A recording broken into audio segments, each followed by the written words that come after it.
Couple things before we get started. Good afternoon, everybody. Thanks for joining. A couple things that didn't make it into my presentation that were mentioned to me on the way here. And one of those is the Veterans Wall. What happened to the Veterans Wall? I had it taken down. I wasn't really happy with the product. We'll bring it back, but we're gonna make some modifications to it. Is Sheldon Lloyd here today? No? Well, Sheldon's helped us with a redesign for it. I don't know if you noticed, but a lot of the pictures were pixelated. They didn't present very well. What they were doing was the company that supplies these were shrinking pictures that should have been a landscape picture. And so it made everybody look really super skinny. And then they would take some pictures that were portrait but too small and spread them out so it looked pixelated. So what we're going to do is reinstall a Veterans Wall, and we're going to have 6 screens that are horizontal and 4 screens that are portrait. And then we will assign the pictures to the particular screen that's correct for it. And then we're going to build a frame around the entire thing and a new kind of a label piece that'll sit in the middle. So that's coming soon. We'll get it back up there, but I just it just really wasn't clean and crisp like I want our extraordinary impressions to be. It wasn't an extraordinary impression. It was kind of a mediocre impression, but we will get it back as soon as we can. Oliver Gore, everybody know Oliver? He's been promoted to Security and Transportation Director, so I don't know if you know about that, but I wanted to mention it. Oliver started out in the kitchen as a dishwasher, so he's been everywhere, and he does a really good job for us, and he's going to be great in his new position. All right, so I just like to start off with a little humor. I had a dream, says the pumpkin, where I'm in the shape of a wedge with whipped cream on my head, getting attacked by somebody with a fork. That small pumpkin is 100% organic. This door also comes with the latest technology. We installed a facial recognition device, or some call it a peephole. Thank goodness for Halloween, it gives me a chance to get rid of my leftover Easter candy. Whoever said out of sight, out of mind, never had a spider disappear in the room. I've been there. We came back from vacation the other night, and my daughter swore she saw a spider climbing on her drape. And she said she tried to kill it with a shoe, but it fell off the drape. Ended up somewhere. I did finally find it after about an hour, but it was a rough hunt. She wouldn't go to bed until I did. So I remember the spoon's taste more than the ice cream. Anybody remember this ice cream? I do. That's totally true. I can still taste the wood spoon. Halloween tips. A good costume is in the details. How'd you get so much more candy? I'm Frankenstein. I'm the ghost of my dead father. I miss him. I miss him so much. Well played. Thank you. So clearly gets more candy. COVID in Westminster, not much has changed since the last time. We've had 1 or 2 cases. Still doing really well. Still light symptoms. Everything's going pretty well. We have lightened the restrictions in assisted living and healthcare, so there's no limit to the number of visitors at a time in healthcare and assisted living. No limit to the visitors for breakfast and lunch. Transportation services are full capacity. We're no longer going to require masks to be worn on transportation. Still recommended, but we're not requiring it. And we do recommend you wear a mask when you're in large groups, especially outside of Westminster. Guests are allowed in the audience for activities. Quarantine only for those who are symptomatic. Please still stay home if you're ill. If you're not feeling well or in doubt, wear a mask as an added precaution. Again, no limit to the number of visitors in the healthcare center or assisted living. You're still required to screen in though, okay? And please also wear a surgical mask when you're in assisted living or healthcare visiting.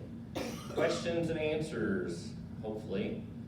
Why are the halls in the Preston so cold? They are set to 74 degrees throughout. However, there are spaces in each hall where it feels colder because there are fan coil units in that location. I also had them turn it up a couple degrees today.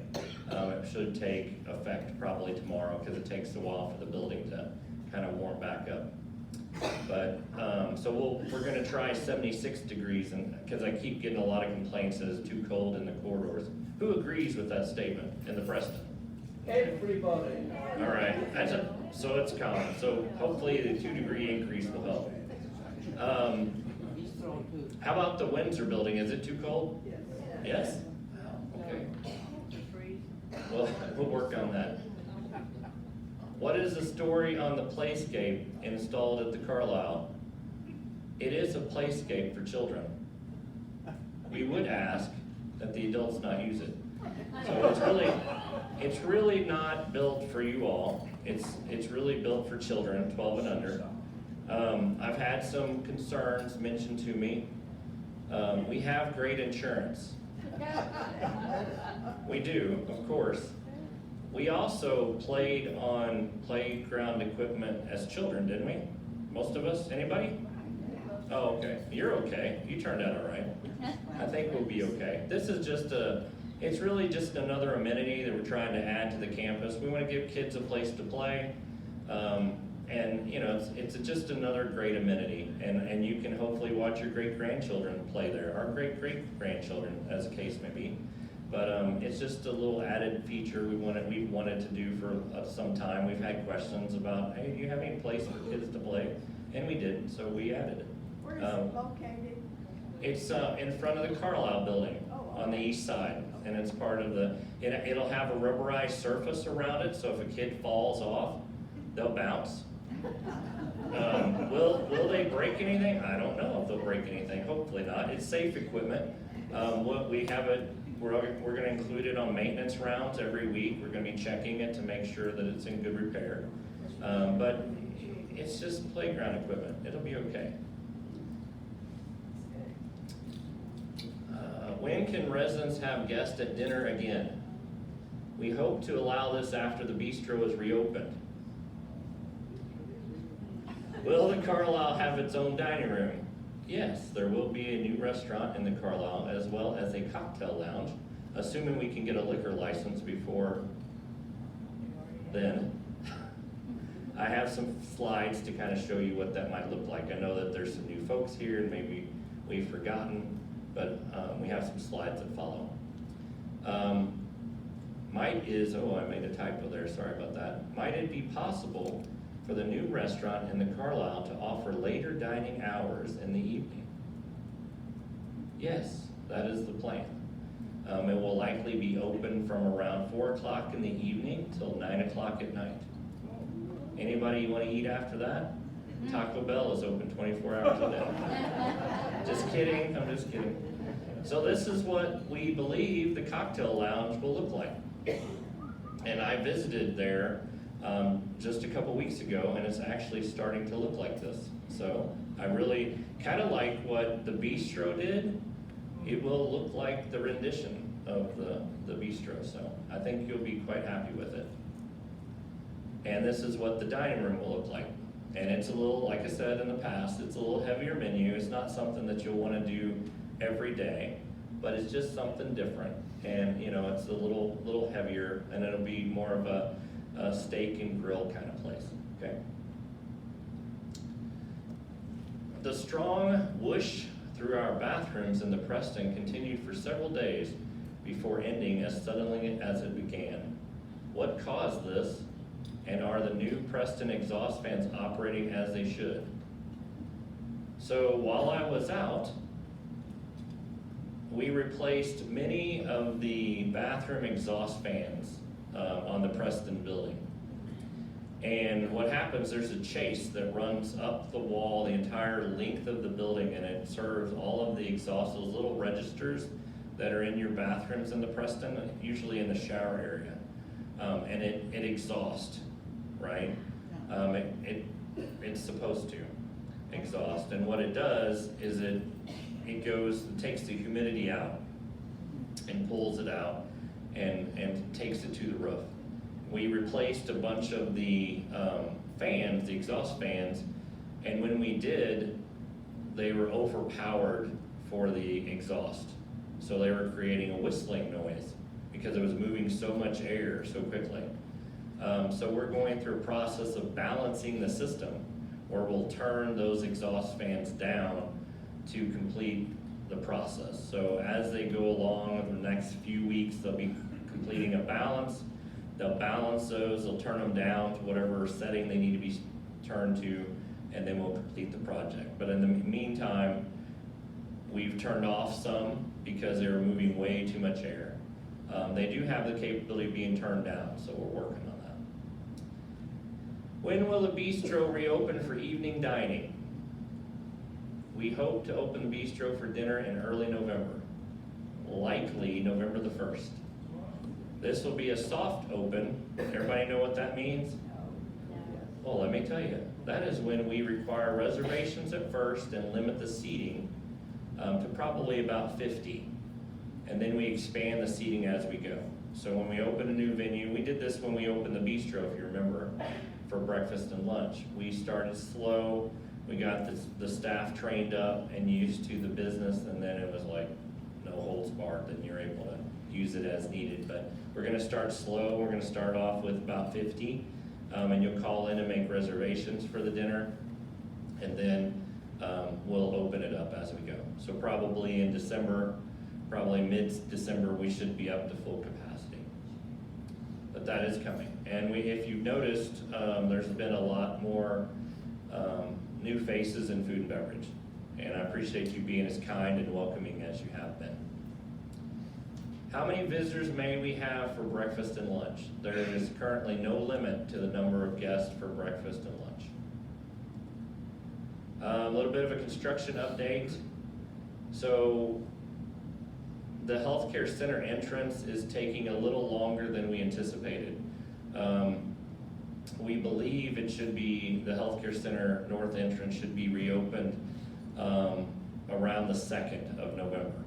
Originally, we thought it was gonna be this week. I was hoping actually for today, but it's just not happening as quickly as we thought it would be. And sometimes it just depends on what kind of, grading issues you have or supply issues you have. Things slow down the process. So unfortunately, the healthcare center entrance won't open until next week, but that's not too bad considering.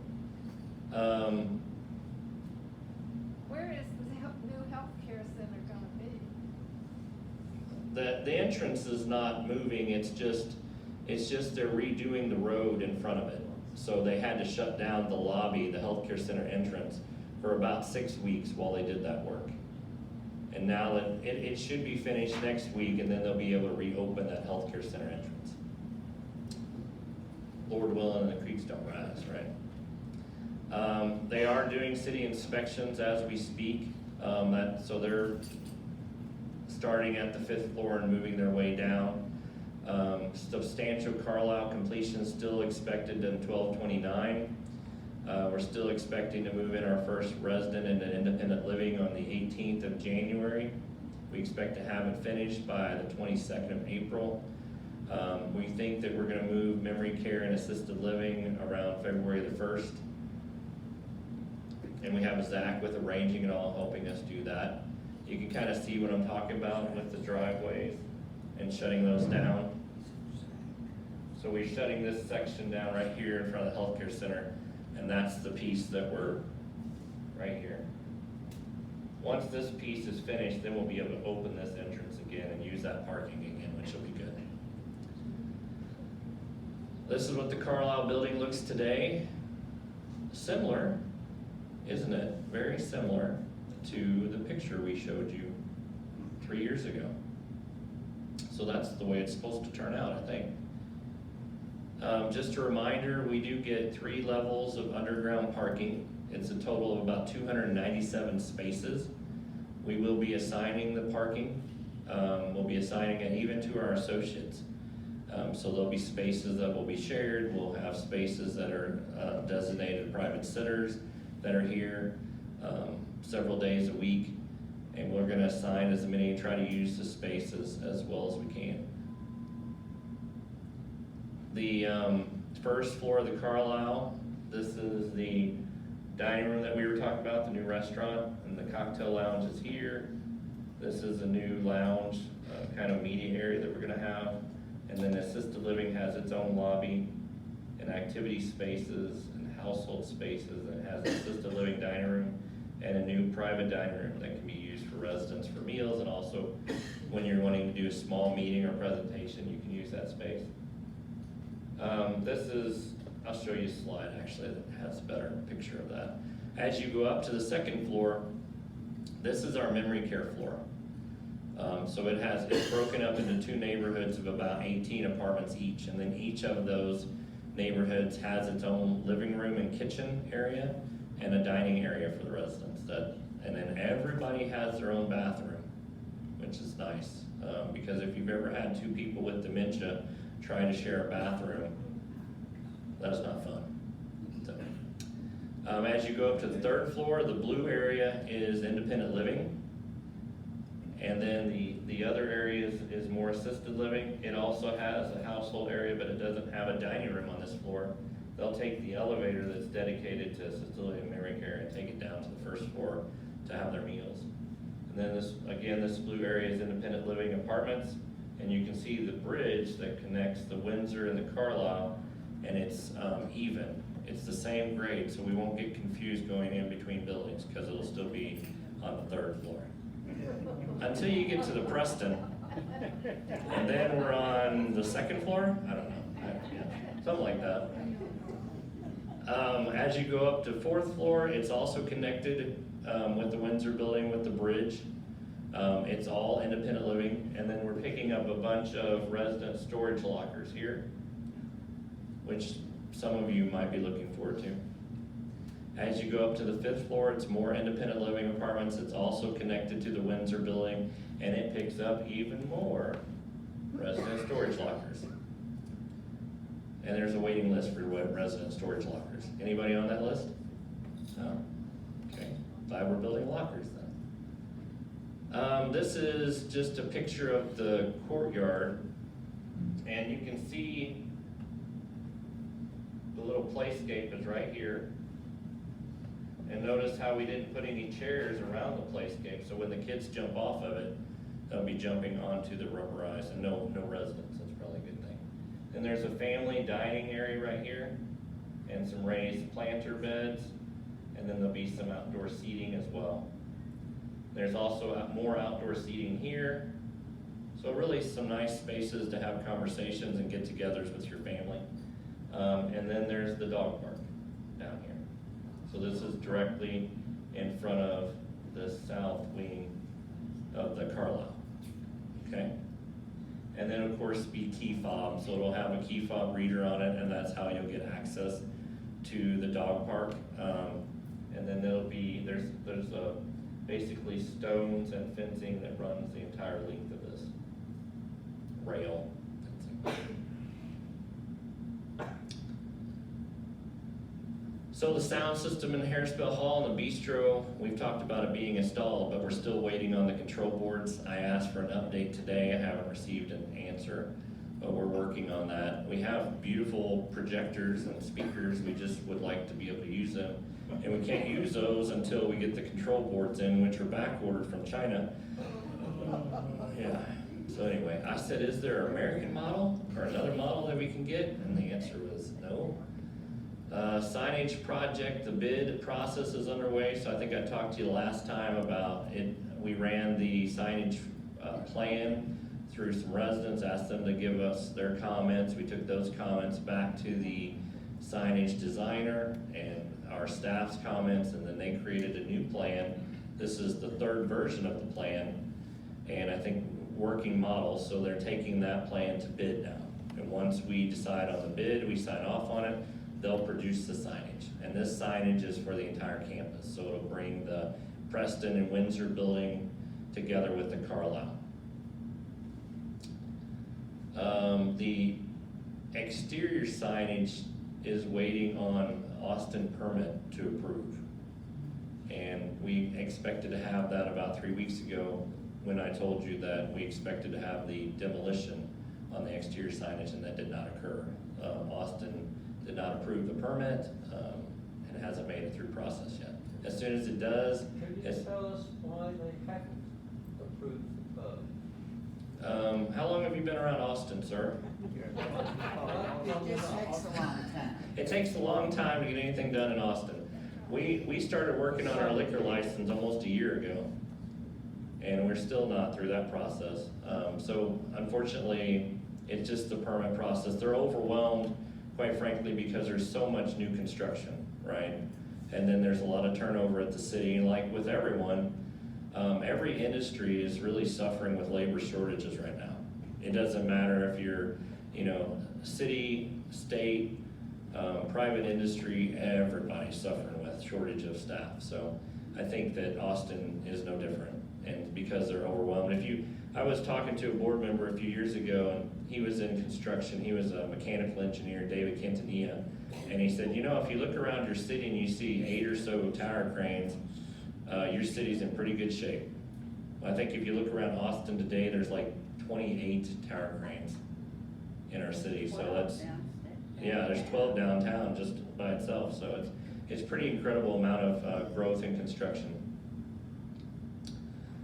Spectrum cable box installation, I won't talk about it anymore, it's complete. If you don't believe that, then you need to call reception and submit a work order.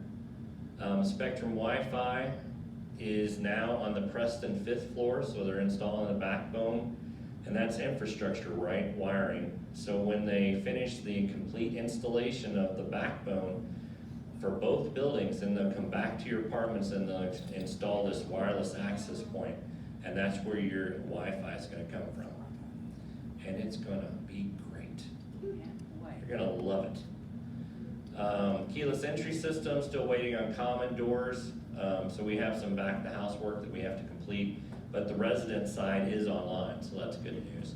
The solar roof project has been completed. It's about 90% right now. We will have a few hours at some point over the next couple to 3 weeks that we'll have to shut down each building to do the AC connection for the solar power.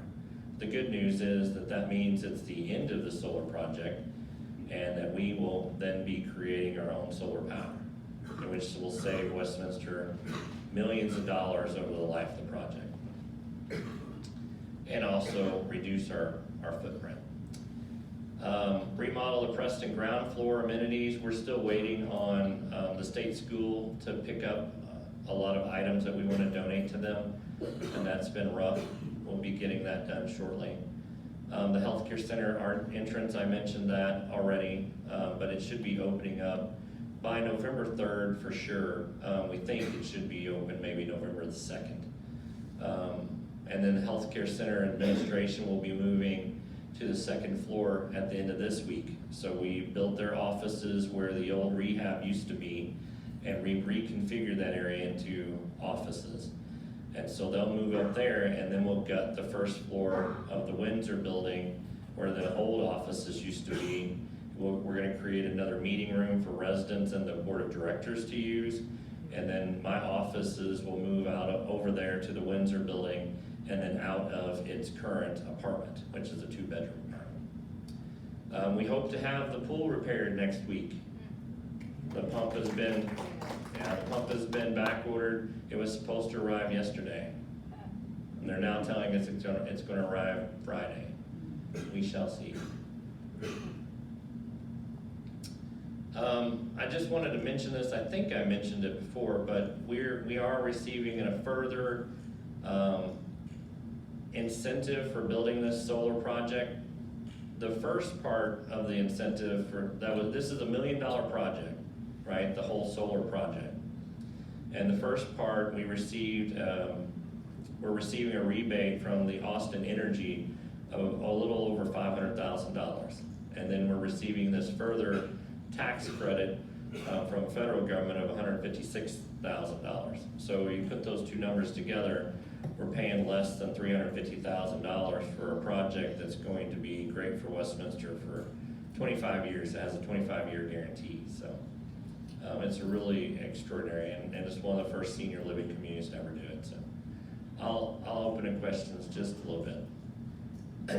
I just want to mention again, Star Cards can be used for any associate, including those in management and supervisor positions. Star Cards mean a lot to the associates. If you see somebody going above and beyond, write them a Star Card, especially new associates that are just starting out. It's really nice to pat them on the back early. It really helps them stay engaged.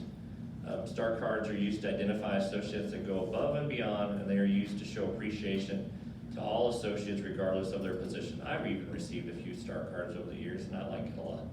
So, speaking of stars and awards and achievements, Westminster and our directors have really done an extraordinary job this year, and we've achieved a lot of things together.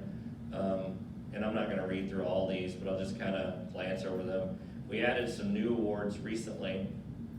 We received the Silver Safety Award, and that from LCS, and that's what means $2,000 to our community for our safety programs. And what it really means is that our associates are doing a really good job keeping each other safe and doing things safely and the right way. Looking out for one another, trying to make sure that the community is safe and that we're just not taking shortcuts. And so over the last 4 years, we've continued to reduce our work comp claims and injuries to our associates, and that really speaks well for the community. And it helps keep our expenses and our insurances low as well. We received awards for 95% occupancy and independent living and healthcare at the Life Care Services Sales Conference in San Antonio last month. And those awards were received during the height of the pandemic. So when most of the communities around the country really endured a significant decrease in occupancy, our occupancy stayed strong at above 95%. So that really speaks well for the community as well. We received a Platinum Award. This is for our annual report. If you remember, the annual report for 2022 is 5 decades of excellence, and we're just getting started. That was our annual report this year. If you didn't receive a copy, you can ask marketing for it. They can email it to you. But it won a Platinum Award, which is the highest award you can receive from Marcom, which is basically an industry advertisement association. And then we received a Bronze Award from LCS for our Heartfelt Connections program. That's Westminster's Memory Support Program. I mentioned that at the last Residents Association meeting. So, and I can tell you, not in writing, but we will receive the Top Workplace Award in Austin for the 9th year in a row. And that's official in November, but I'll just tell you now. The silent auction I missed because I was on vacation, but Ruth and the team raised $6,689.39, driving the total for Alzheimer's Texas to $122,817. So great job. All of that fundraising will stay here in Texas and benefit Alzheimer's Texas and its programs for folks with Alzheimer's, including support groups and many other research projects, which we are really making some strides in finding some solutions to slow down the progression of Alzheimer's and also to identify it. So we're really making a difference out there. Thank you for your support. We're also on the 3rd of this month, Westminster is helping sponsor this Culture Change Coalition Conference, and I'm really proud of that. All of the speakers are volunteering their time. Nobody's being paid anything except for room and board and their transportation costs. But basically, the Texas Culture Change Coalition, I'm president of, Camille Miller is the vice president. What it's really meant to do is really trying to improve the quality of care in long-term care in Texas, because we're tired of being the worst. We want to be the best. So we're going to use the same tools and philosophy that we used here at Westminster to make Westminster successful over the last many years, to hopefully improve the quality of care throughout Texas. And we have a great board, and there's really a lot of energy and momentum around it, and I think we're going to make some progress as a state. So the Martins used to remind me every year about this time, Thanksgiving coming, that we should practice an attitude of gratitude. I remember they used to leave little sticky notes, and just really made a difference in the way people felt, right? And so I think it'd be a great exercise for all of us to practice and develop an attitude of gratitude. How can we do that? Practice morning gratitude. Create a habit of practicing gratitude first thing in the morning. There are things to be thankful for. Let's look around for it. Is anybody depressed at all of the TV ads for politics right now? Is it just me? I mean, everybody's trying to burn us down or whatever. I mean, it's just ridiculous the amount of stuff that's going on out there. But look around and try to find something that to be appreciative of. Your neighbors, all the people in this room. I was watching, I had lunch today up at the bistro, and I people watch. I watch you all. And I'm eating my burger, and I have to say it was the best burger in town. Honestly, it is. It's fantastic. I had a bistro burger. But I'm watching you all, and you're having great conversations, and you're smiling and loving each other, and there's just a lot of positivity if you look around for it. So appreciate what you're surrounded by. Appreciation is one of the essential aspects of cultivating gratitude. And express your gratitude. Write a note. Tell somebody thank you. Tell them you appreciate them. Practice a positive mindset and choose the people around you wisely. Don't choose to be around people that bring you down. And there are those kind of people, right? Some people are just happier mad. I had a resident associate update, and so right now, as you can imagine, my department heads are just like kind of anxious, right? Because there's all these unknowns with moving into an expansion, and you're adding 70 full-time employees to our ranks, and all these new people are coming in, and you're reorganizing workflows that worked for you for a long time, and you're changing all these things up, and it creates a lot of anxiety. But again, if we just take time to look at all the things that we have to be thankful for, I love this quote: "Those people who make you smile from just seeing them are my favorite people in the world." And I told the associates this, and I'm telling you this: you are my favorite people. Thank you for making me smile. Thank you for making our residents, families, and all of us smile. Thank you for making us best senior living community in the country. And I have a challenge for all of our associates, and I have a challenge for you. Make a positive deposit in every person you encounter here. Smile. Appreciate one another and each person's part and impact on our community and all that we accomplish together. I could sit up here for hours telling you all of the great things that we accomplish together as a community, whether it's the Writer's Journal, the activities programs, the extraordinary impressions, the hospitality, the committees that you all belong to, the work that you volunteer for, the camaraderie you show each other, the friendship that you show each other, the great neighbors that you have, the folks that are sitting at your table at lunchtime. There's so many things to be proud of and to be thankful for and have gratitude for. And remember, we control the weather inside Westminster. Let's make it sunny and bright. And always remember, we have so much to celebrate. There's so many reasons to smile. After all, we are extraordinary together, right? And that's it. I'll open up to questions now.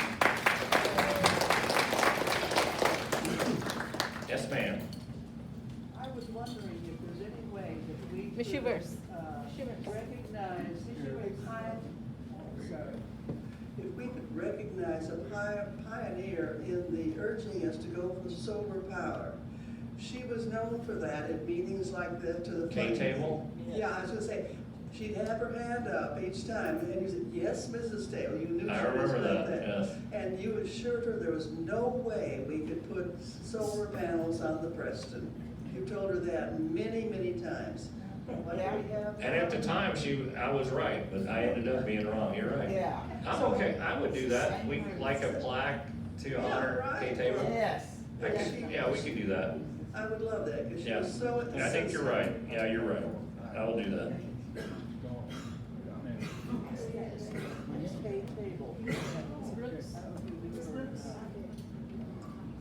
What ended up happening was I was looking at the time, I remember having a conversation with her, and we were trying to put, solar on a carport up in the north parking lot.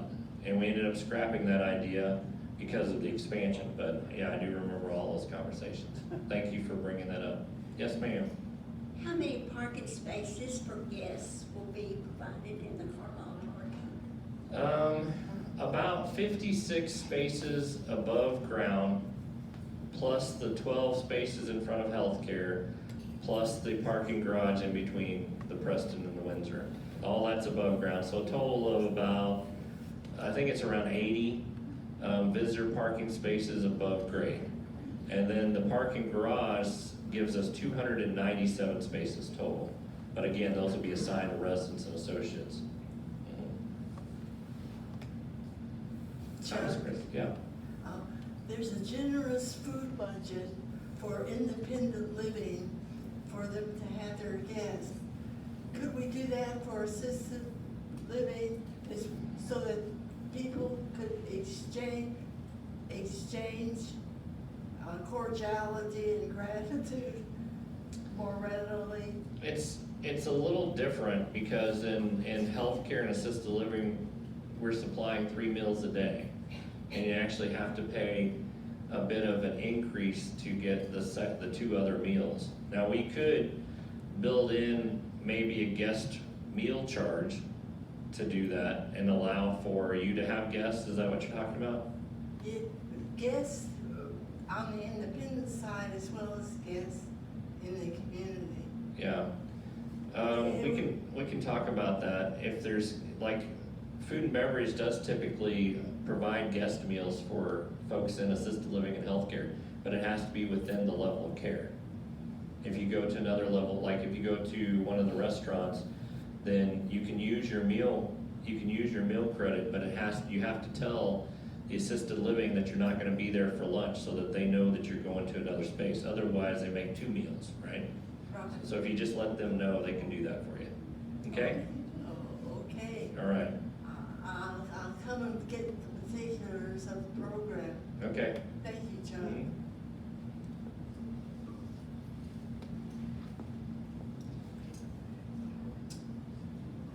Mhm. On nights when there are not any events here in Harrisville, once the Carlisle opens with the cocktail lounge, any thought of having live music occasionally there?